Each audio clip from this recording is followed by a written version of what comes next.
जरा सोच कर देखिए, सुबह का वक्त है, एक होटल गेस्ट अपनी बाथरूम में जाता है, टैप ओपन करता है, पानी निकलने लगता है, लेकिन पानी का कलर थोड़ा डार्क होता है और टेस्ट भी अजीब होता है।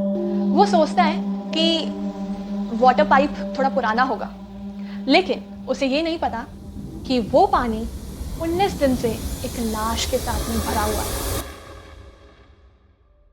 हेलो एवरीवन, ये कहानी है एक 21 साल की लड़की की जिसकी डेथ का कारण दुनिया भर में एक मिस्ट्री बनकर रह गया और उनका नाम था Elisa lamb.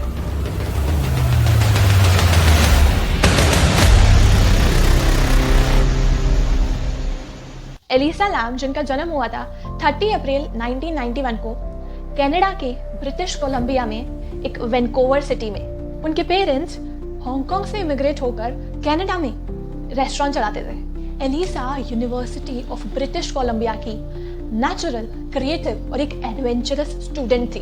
Bye the mid of 2010 वो अपनी पढ़ाई के साथ साथ ब्लॉगिंग भी किया करती थी, जिसमें मोस्टली उनका कंटेंट फैशन से रिलेटेड होता था।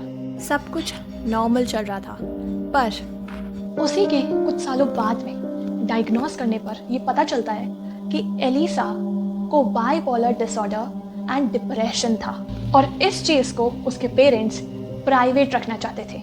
एलिसा को बचपन से ही चीजों को एक्सप्लोर करने में बड़ा मजा आता था, तो जनवरी 2013 में एलिसा ने डिसाइड किया कि वो कैलिफोर्निया ट्रिप पर घूमने जाएगी, वो भी अकेली अपने एडवेंचर के लिए। सबसे पहले वो सैन डिएगो ज़ू विजिट करती है और वहाँ की फोटोज वो सोशल मीडिया पर भी पोस्ट करती है, और फिर 26 जनवरी को वो लॉस एंजल्स की तरफ निकल पड़ती है, जहाँ उनका स्टे डाउनटाउन की स्किड रो के पास सिचुएटेड एक पुरानी सेसिल होटल में था, जो कि 1920s से चल रहा था। इस होटल का नाम बाद में चेंज कर स्टे ऑफ मेन भी रखा गया था। इनिशियली लैम को 5th फ्लोर पर एक शेयर्ड रूम में रुकना पड़ा था, पर फिर बाद में उनकी रूममेट के कंप्लेन करने पर उन्हें एक अलग सेपरेट रूम में शिफ्ट कर दिया गया था।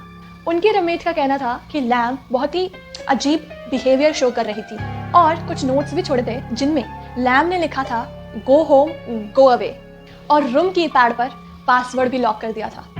लैम हर दिन अपने पेरेंट्स से कॉल पर बात करती थी अपने ट्रैवल के दौरान, until the day she disappeared। जनवरी 13, 2013, जिस दिन लैम को सेसिल होटल से चेकआउट करके सेंटा क्रूज के लिए रवाना होना था, पर उनके पेरेंट्स के कई सारे कॉल करने पर भी लैम ने कोई रिस्पॉन्स नहीं दिया। इसलिए आखिरी में उसके पेरेंट्स ने लॉस एंजल्स के पुलिस डिपार्टमेंट को इन्फॉर्म किया और वो खुद भी वहां पहुंच गए।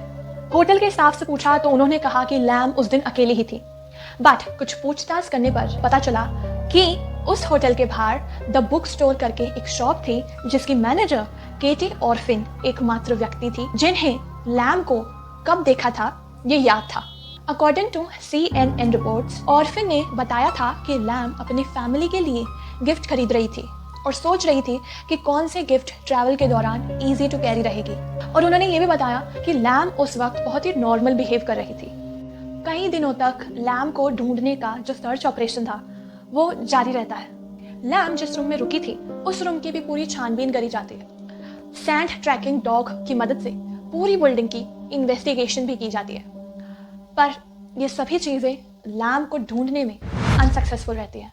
फिर जाकर 6 फरवरी को LAPD ये डिसाइड करती है कि वो लैम की फोटोज फ्लायर्स पर पोस्ट करेंगे लैम को ढूंढने के लिए, और इसी वजह से ये पूरा केस पब्लिक अटेंशन में आ जाता है।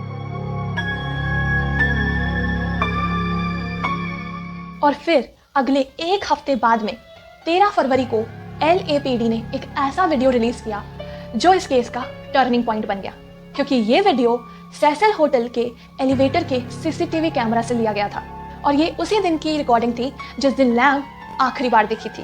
ये अप्रॉक्सीमेटली 2.5 मिनट की फुटेज थी, जिसमें लैम एलिवेटर में अकेली थी और कुछ अनयूजुअल सा बर्ताव कर रही थी। बार बार में लिफ्ट के बाहर जाकर देख रही थी, फिर अंदर आकर एलिवेटर के बटन्स को प्रेस करती है, और उनके मूवमेंट से ऐसा भी लग रहा था कि वो किसी से बात कर रही हो, पर एक्चुअली में वहां कोई भी नहीं था। आखिरी में वह लिफ्ट से बाहर चली जाती है और लिफ्ट का डोर बंद हो जाता है, और इस पूरे इंसिडेंट्स के बाद में लैम का कोई नामो निशान नहीं था। लैम के डिसअपियर होने के 19 दिन बाद में होटल के कुछ गेस्ट ने लो प्रेशर से पानी आने की शिकायत करी, और फिर कुछ लोगों ने तो ऐसा भी कहा कि पानी का कलर थोड़ा डार्क था और टेस्ट भी कुछ अजीब। ये सब बातें सुनकर 19 फरवरी को होटल के एक मेंटेनेंस वर्कर ने टेरेस पर जाकर चारों वाटर टैंक्स को जब चेक किया, तब उसमें से एक वाटर टैंक में एलिसा लैम्ब की डेड बॉडी मिलती है।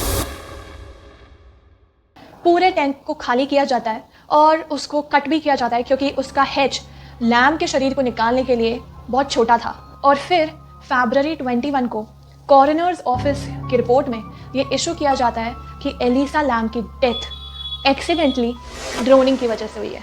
The full coroner's report released in June specified the actual condition of Lamb at that time in the water tank and also added that she was coated with a sand-like particulate, her watch and the room key was also found there on the terrace.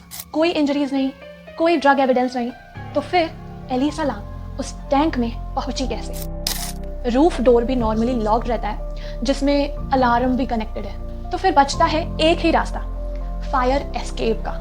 लेकिन वो ऐसा करेगी क्यों? ये सवाल सबके मन में था।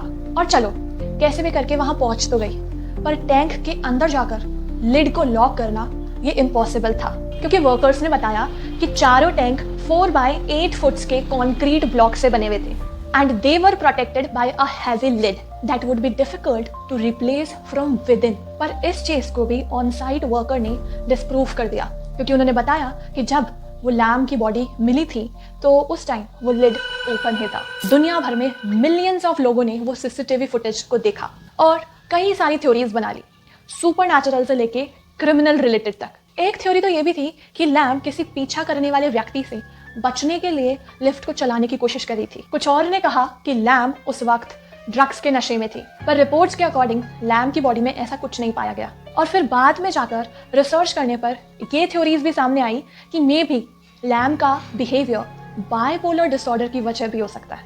तो कई सारी इन्वेस्टिगेशंस करी गई, कई सारी थ्योरीज आई, पर उनमें से एक भी थ्योरी एग्जैक्टली एलिसा लैम्ब की डेथ के पीछे का कारण ढूंढ नहीं पाई।